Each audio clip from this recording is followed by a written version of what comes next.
Passando então, né, os primeiros efeitos, os primeiros sintomas dessa primeira dose, foi tudo muito tranquilo e eu trabalhei muito a questão do ego com relação à minha rigidez, o fato de não receber carinho, afeto quando eu queria, o fato de não dar ao outro aquele afeto, aquele carinho também por conta de uma rigidez, e o fato de não querer receber carinho e afeto da outra pessoa quando ela queria me dar.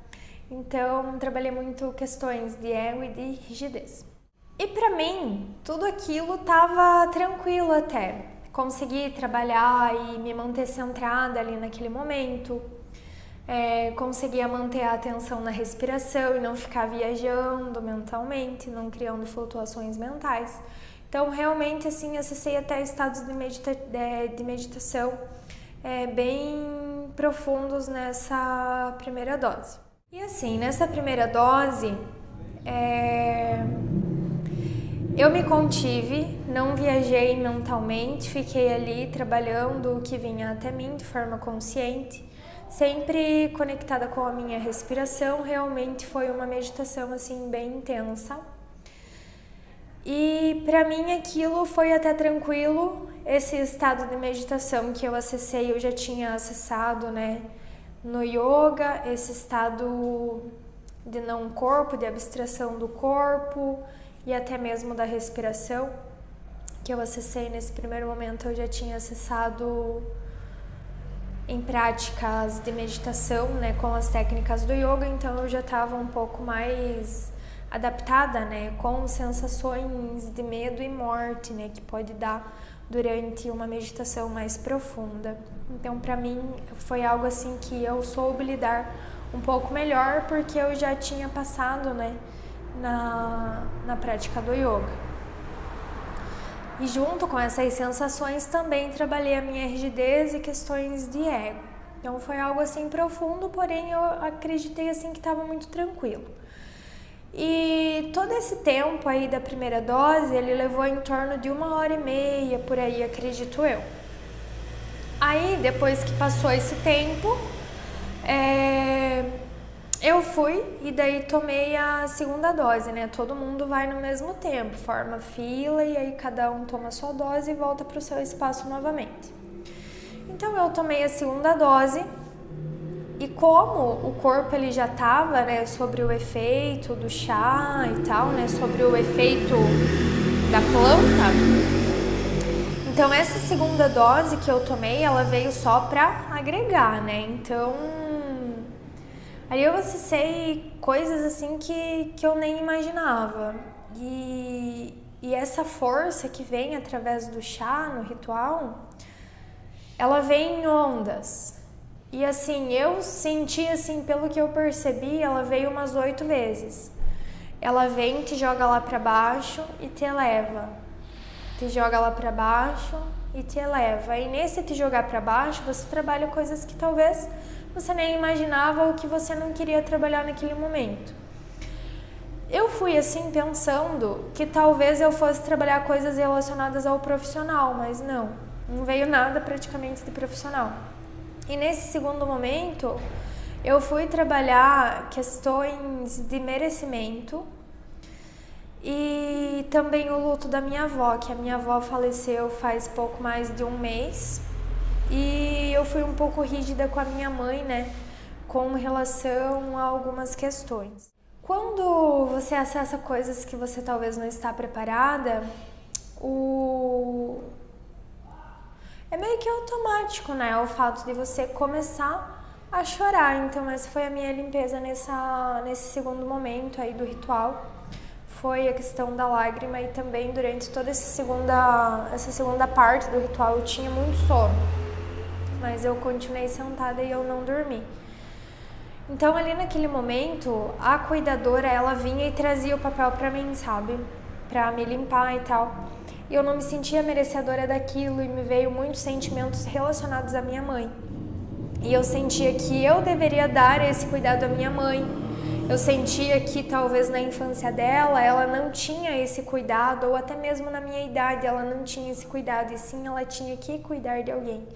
E ali naquele momento eu trabalhei algo assim, questões muito intensas relacionadas à minha mãe, questão de merecimento, questão de cuidado, questão de carinho em relação a ela mesma, de mim com ela, né?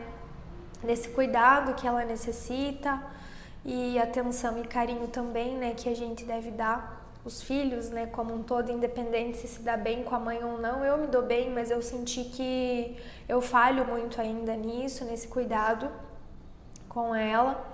Então me veio muito essas questões.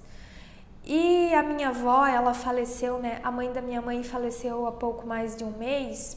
E por conta, né, pelo fato de eu não estar próxima à minha mãe, e não estar talvez, né, naquela frequência de sofrimento e de dor que ela estava naquele momento, e toda a minha família ela estava, né? Então eu fui assim um pouco rígida com a minha mãe, e eu fui trabalhar esse luto da minha avó lá nessa segunda parte do ritual. Então ali nós três, né, nos encontramos e foi algo muito emocionante. Então eu sentia muito pela minha mãe, a minha avó sentia pela minha mãe, e nós três ali, né, as 3 gerações. Foi assim algo bem doloroso para mim, e até já relatei isso para minha mãe, né? E assim, eu não vou entrar muito em detalhes, eu até tinha gravado um outro vídeo falando dos detalhes, mas aí eu resolvi fazer outro. Eu achei algo assim muito particular, mas a gente trabalhou ali uma questão de perdão de nós três, questão de falta de amor de nós três, questão de relacionamento, a questão do luto, a questão do cuidado. Então foi algo assim muito intenso mesmo. E o meu avô, ele também já é falecido. Então aí no final, né, quando as nossas frequências, né, já estavam mais leves, mais altas, né, em estados de paz, de amor, o meu avô veio e buscou a minha avó, né? E aí o nome da minha avó era Margarida. E daí quando ela foi saindo assim, tinha um campo de margarida e eles dois saíram de mãos dadas, e ali encerrou, sabe? Encerrou essa parte mais intensa do ritual para mim. Mas ainda veio, né, algumas ondas que me levavam lá para baixo. Então isso tudo é a força do chá, é a força do ayahuasca que faz com que a gente trabalhe essas energias que precisam ser liberadas no nosso corpo. E aquilo para mim foi algo transformador, e eu nunca podia imaginar que eu fosse trabalhar essa questão do luto da minha avó lá no ritual de ayahuasca. Então às vezes a gente cria uma expectativa em uma coisa e vai lá e é completamente diferente, e é exatamente aquilo que você precisava trabalhar. Então assim, é algo muito incrível que acontece. E com relação às sensações corporais, na primeira dose foi tudo muito tranquilo, tive sono apenas, mas aqui na segunda dose eu tive uma queda de pressão muito intensa. O ritual, assim, o chá, a força realmente te cola no chão. Existem momentos que parece que você está enraizado, parece que você nunca mais vai sair de lá, mas é porque você ainda está sobre a força do chá, sobre a força, né, do DMT, que é o princípio ativo lá do chá, que vai fazer com que você acesse coisas que talvez você em um estado natural não ia acessar. Isso a meditação também traz, tá? Essa liberação de DMT, porém é preciso uma prática mais intensa para você conseguir atingir esse estágio. O ayahuasca, ele vai meio que acelerar esse processo. Então assim, em alguns momentos eu até achava que eu ia desmaiar, e aí me vinha muito essa questão do cuidado, que eu não merecia ser cuidada, que quem precisava ser cuidada era minha mãe, né? E daí chegou um momento assim que eu tive que pedir alguma coisa para aumentar minha pressão, porque eu tava lá mal e parece que eu ia parar de respirar, e trabalhando todos aqueles sentimentos internamente. Então aí a moça fez um soro para mim, eu tomei alguns goles daquele soro, mas tudo isso que eu tava sentindo era o efeito do chá, Mas com isso vinha também o medo da morte, porque a pressão caindo, o seu corpo mole, colado, você sem força para levantar, o seu coração, ele quer trabalhar mais, o seu corpo ele quer trabalhar mais, porque o DMT ele causa essa sensação de morte no corpo, então o coração acelerava, a respiração queria falhar. Então aí você tem que fazer um esforço maior para você se manter ali consciente e talvez até evitar um desmaio, né? Então essa questão do yoga para mim foi importante porque eu tinha consciência da respiração, então eu já trabalhava isso. Tentava evitar me encolher, porque quando a gente foi no ritual era um dia frio, então já tinha a tensão do chá, o DMT agindo no corpo, mas o frio, a tendência era buscar o útero da mãe, né? Isso é o que todo mundo faz. Então não, você tá aqui, você tá livre, você é responsável pelas suas ações, então, né, abre o peito e permanece ali no ritual. Você queria estar lá, você chegou até lá, então vai sentir o que precisa sentir. Era isso que vinha pra mim.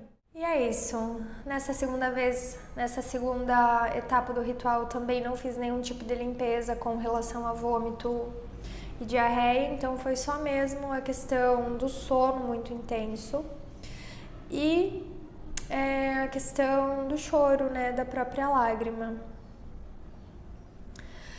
E assim, quando termina o ritual, você sai de lá muito leve, por mais que venha força em várias ondas, parece que aquilo nunca vai passar. Chega um momento que aquilo tudo para e você fica em um estado de leveza e amor muito grande. E aí no final, né, no centro lá do templo, onde é feito o ritual, tem uma fogueira. E aí no final desse ritual é tocado tambor, músicas bem animadas, então aí as meninas dançam, os meninos dançam, que a gente chama, né, de bailado. E foi muito legal. Se você tem medo, não tenha medo, apenas reflita sobre se é realmente isso que você quer, se é real essa sua vontade, né, de participar de um ritual de ayahuasca. E vai sem medo e sem criar expectativa e que você possa fazer o seu ritual em um local acolhedor. E eu indico para você Araraquara, né, o Instituto Xamânico ali de Araraquara. Se você tem condições, vem até ali e faz o seu ritual, que eu tenho certeza que você vai ser muito bem recebido. Qualquer dúvida deixa no comentário ou manda para mim, né, lá no Instagram, luana.antonello.